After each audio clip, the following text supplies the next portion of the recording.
Assalamualaikum warahmatullahi wabarakatuh. Di sini saya akan mewawancarai tokoh masyarakat yang ada di daerah Sukalame, Korpejaya. Bapak boleh perkenalkan dirinya terlebih dahulu. Assalamualaikum warahmatullahi wabarakatuh. Perkenalkan, saya Rudiatno. Ya bisa dikatakan di sini sebagai tokoh masyarakat, ya, RT lah begitu ya. Mungkin untuk kesempatan ini ya saya mau menyediakan waktu untuk sedikit memberikan semacam pendapat ataupun tanggapan sehubungan dengan ada beberapa hal yang perlu ditanyakan kepada saya oleh saudari Ananti ya mudah-mudahan saya bisa menjawab sesuai dengan apa yang menjadi harapan Ananti dalam hal ini. Ya, terima kasih. Perkenalan itu saja. Ya. Baik, langsung saja ke pertanyaannya.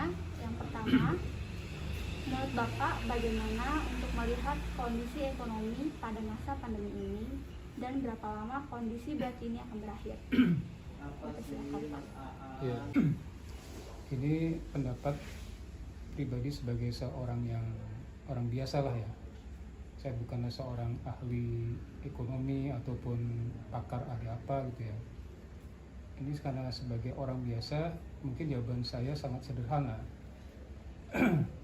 Bahwa sejak adanya wabah COVID-19 yang melanda hampir seluruh belahan bumi dunia ini, atau bisa dikatakan hampir seluruh negara mengalami musibah adanya COVID-19 ini, terutama di Indonesia ini, yang jelas dampaknya sangat besar sekali kepada kehidupan ekonomi masyarakat secara umum. Hampir seluruh lapisan masyarakat merasakan adanya dampak dari wabah COVID-19 yang kalau tidak salah terjadi dari awal tahun 2020 ya. Dampak pengaruh dari wabah COVID-19 itu besar sekali kepada perekonomian masyarakat ya. Tidak hanya di bidang ekonomi, di bidang sosial pun seperti itu.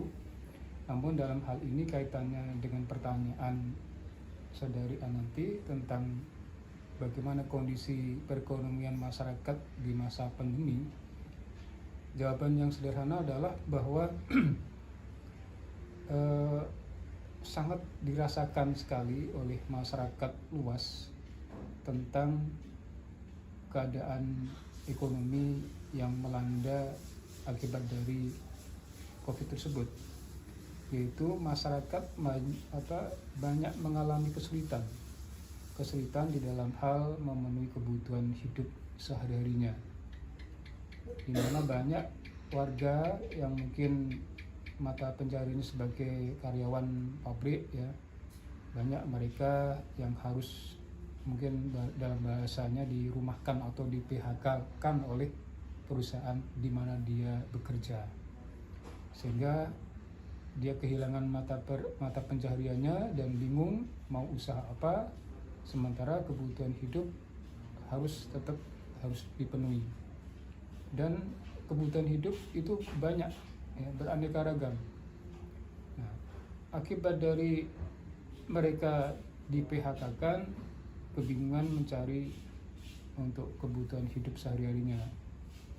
Tidak hanya itu, terutama ya perusahaan-perusahaan baik itu yang sudah besar maupun yang kecil pun ikut merasakan minimal mereka mengurangi karyawannya, dan yang paling fatal di antara perusahaan itu ada yang kemudian gulung tikar, ya, bangkrut ya, karena banyak mengalami kerugian.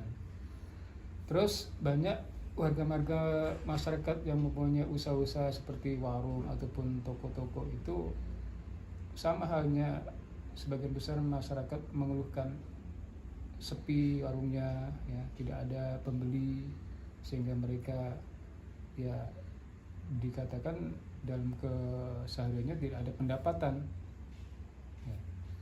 Kemudian tidak hanya para pedagang ataupun yang punya usaha-usaha besar seperti itu, orang-orang yang bekerja sebagai biasa dikatakan sebagai tukang bangunan ya, pun mereka merasakan kesulitan di dalam mencari nafkah untuk membeli kebutuhan sehari-harinya ya.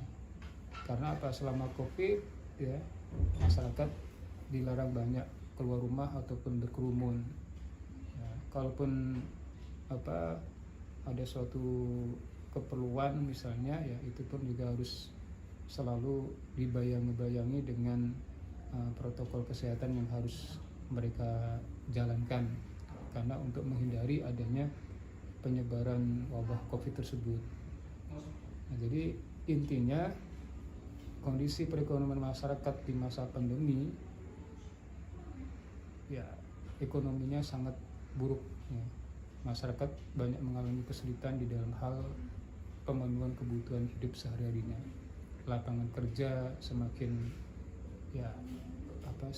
sempit ya.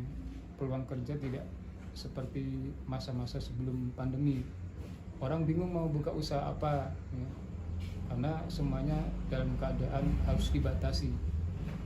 Contoh kecil aja ya, di kios-kios pinggir-pinggir jalan itu ya, baru buka kiosnya tahu-tahu harus sudah disuruh untuk menutup ya, untuk ditutup karena ada batasan protokol kesehatan yang harus dipatuhi oleh masyarakat, terutama mereka yang punya usaha ya, seperti warung-warung kecil di pinggir-pinggir jalan dan sebagainya.